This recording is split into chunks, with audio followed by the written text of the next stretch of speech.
असहजता पैदा होती है आदर्श से। मनुष्य पाखंडी हुआ, असहज हुआ, जटिल हुआ आदर्शों के कारण। लोग सिखा रहे हैं एक दूसरे को, माँ बाप सिखाते हैं बच्चों को, ऐसे हो जाओ कि देखो तुम्हें बनना है बुद्ध जैसा, कि बनना है सिकंदर जैसा, कि बनना है ऐसा। कोई माँ बाप अपने बच्चों को नहीं कहते कि तुम्हें तुम ही बनना है। बचना बुद्धों से, बचना महावीरों से। वे हो गए, सुंदर थे, महिमापूर्ण थे, मगर उनसे अगर कोई एक बात सीखनी हो तो यही सीखना कि वे अपनी निजता में जिए, तुम भी अपनी निजता में जीना। आचरण मत करना, अनुकरण मत करना। अनुकरण और आचरण आदमी को झूठा कर देते, क्योंकि द्वंद्व पैदा हो जाता। तुम कुछ हो, कुछ थोपते हो तो दोहरी बात हो जाती। हो कुछ, करते कुछ हो, कुछ बोलते कुछ हो। तुम्हारे कपड़े कुछ, तुम्हारी आत्मा कुछ। तुम्हारे बाहर भीतर के रंग में भेद पड़ जाता है, तुम्हारे भीतर खंड हो जाते। और खंडित हो जाना असहज है। सहज का अर्थ होता है अखंड जीना। तुम जैसे हो वैसे ही जियो। जरा सोचो इस बात को, यह बहुत बहुमूल्य बात है। तुम जैसे हो बस वैसे जियो, बुरे तो बुरे, भले तो भले। तुम सारी दुनिया को अपनी वस्तु स्थिति से वाकिफ हो जाने दो। तुम अपने को उघाड़ दो। तुम कह दो कि ऐसा मैं हूं, यह मेरी नियति, ऐसा मुझे परमात्मा ने बनाया, उसकी ऐसी मर्जी। स्वीकार करे दुनिया तो ठीक, अस्वीकार करे तो ठीक। जब तुम चाहोगे कि दुनिया मुझे स्वीकार करे ही, तभी अड़चन शुरू होगी। तब यह होगा कि दुनिया जैसा चाहेगी वैसा तुम्हें होना पड़ेगा। जब तुम चाहोगे कि दुनिया मुझे सम्मान दे तो अड़चन शुरू होगी, क्योंकि दुनिया सम्मान देगी अपने शर्त के आधार पर। उसकी शर्तें पूरी करोगे तो सम्मान देगी, उसकी शर्तें अगर पूरी नहीं हुई तो असम्मान करेगी। जिस आदमी ने कुछ होना चाहा वह भयग्रस्त हो जाएगा। जो भयग्रस्त हुआ कमजोर हुआ, आत्मा खोई उसने। कुछ होना मत चाहना, जो तुम हो पर्याप्त हो। परमात्मा की दृष्टि में तुम अंगीकार हो, अन्यथा तुम होते ही नहीं। उसने तुम्हें स्वीकारा है। जुन्नैद के जीवन में कथा है।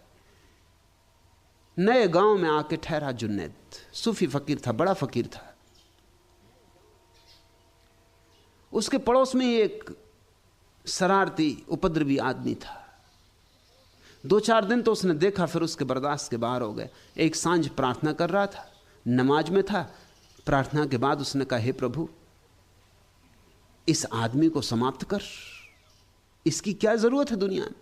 ये मेरा पड़ोसी, ये सिवाय उपद्रव के कुछ भी नहीं। ये तेरे लोगों को सताता है, परेशान करता है, दुष्ट है।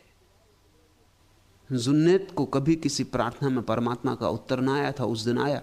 परमात्मा ने कहा, जुन्नैद तू 4 दिन से यहां है। मैं इस आदमी के साथ 60 साल से हूं। ये 60 साल से मेरा पड़ोसी, क्योंकि मेरे तो सभी पड़ोसी। मैं इसे 60 साल से बर्दाश्त कर रहा हूं, तू 4 दिन ना कर सका। और जब मैं इसे 60 साल से बर्दाश्त कर रहा हूं तो इसमें कुछ होगा, इसका कुछ राज होगा। तुझे यह तो सोचना था कम से कम प्रार्थना करने के पहले कि जो परमात्मा को स्वीकार है उसमें तुझे क्या शिकायत हो सकती। यह बात प्रीतिकर है। जुन्नैद ने उस दिन से फिर किसी आदमी के सुधार की प्रार्थना भी नहीं की, क्योंकि जैसा परमात्मा की मर्जी, जैसा है ठीक है। हम कौन? जीसस के पास कुछ लोग एक स्त्री को लाए और उन्होंने कहा कि इसने व्यभिचार किया है, और पुराने शास्त्र में लिखा है कि पत्थर मार के इसकी हत्या कर देनी चाहिए। आप क्या कहते? जीसस नदी के किनारे बैठे थे। जीसस सोच में पड़े होंगे, पत्थर मार के हत्या कर देना, अगर इसकी आज्ञा दें तो हिंसा होगी। फिर जीसस के प्रेम के सिद्धांत का क्या होगा? और अगर कहें कि नहीं क्षमा कर दो तो लोग नाराज होंगे। लोग कहेंगे तुम हमारे पुराने धर्म का खंडन कर रहे हैं, हमारे शास्त्र का खंडन कर रहे हैं। लोग यही चाहते थे। असल में लोग आए ही इसलिए थे कि अगर जीसस कहेंगे कि क्षमा कर दो इसको, तो हम ये पत्थर जीसस को ही मारेंगे, क्योंकि वह हमारे पुराने धर्म ग्रंथ के खिलाफ बात कर रहे हैं। और अगर उन्होंने कहा कि मारो इसे पत्थर, तो हम इस स्त्री की हत्या भी करेंगे और जीसस से कहेंगे क्या हुआ तुम्हारे प्रेम का, तुम्हारी करुणा का। कहां गई तुम्हारी करुणा, कहां गया तुम्हारा प्रेम? सब धोखाधड़ी की बातें। मगर उन्हें पता नहीं था कि जीसस क्या उत्तर देंगे। जीसस ने कहा कि ठीक कहते हैं पुराने शास्त्र, ठीक ही कहते होंगे, उठा लो पत्थर, इस स्त्री की हत्या कर दो। लेकिन पत्थर वही लोग मारें जिन्होंने कभी व्यभिचार ना किया हो और कभी व्यभिचार का विचार ना किया हो। वो जो पंचगांव के आगे खड़े थे, मेयर रहा होगा और म्युनिसिपल कमेटी के मेंबर और सब, वो जल्दी से पीछे हट गए भीड़ में, क्योंकि कौन झंझट करे, गांव भर जानता है, सबकी हरकतें जानता है। और अगर व्यभिचार ना भी किया हो तो विचार तो किया ही। ऐसा आदमी तो खोजना कठिन है जिसने व्यभिचार का विचार ना किया हो, जो मोहित ना हुआ हो, आकर्षित ना हुआ हो। वो चुपचाप पीछे हट गए। धीरे धीरे वो जो लोग आए थे उनके हाथ में पत्थर थे, पत्थर उन्होंने वहीं गिरा दिए और धीरे धीरे लोग नदारत होने लगे। सांझ हो रही थी, सूरज ढल रहा था। सूरज के ढलते ही जैसे अंधेरा हुआ, लोग भाग गए वहां से। स्त्री अकेली छूट गई। उस स्त्री ने जीसस के चरणों पर सिर रखा और कहा कि आप मुझे जो भी सजा देना चाहें दें, मैं व्यभिचारिणी हूं, मैं स्वीकार करती हूं, मैं पापनी हूं, और आपकी करुणा ने मेरे हृदय को गदगद कर दिया, आप जो भी सजा दें। जीसस ने कहा कि मैं कौन हूं सजा देने वाला? मैं तेरे और तेरे परमात्मा के बीच कौन हूं?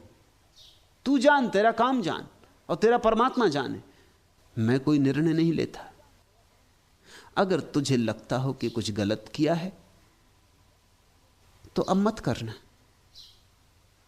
और तुझे लगता हो कि जो है वो ठीक है तो जारी रखना।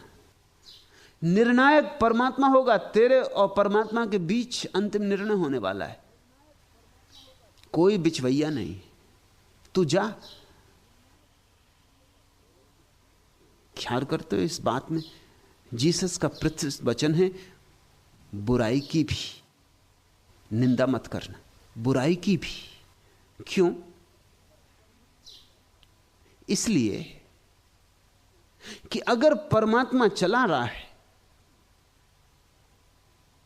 तो कुछ कारण होगा। अपने भीतर जागना, जीना, लेकिन जीने का सूत्र निकलता हो निजता से। सहज जुगतिले आसन करो। अगर तुम्हारा जीवन सहज हो जाए तो बस ठहर गए, आसन लग गया। यही असली आसन है। पालथी मार के और सिद्धासन लगाना असली आसन नहीं है। वो तो कोई भी लगा ले, वो तो कवायद है, व्यायाम है, अच्छा है, करो तो शरीर के लिए स्वास्थ्य कर है, लेकिन उससे कोई आत्मा नहीं मिल जाएगी। सहजता में, निजता में जो आसन लग जाता है तो आत्मा का अनुभव शुरू होता है।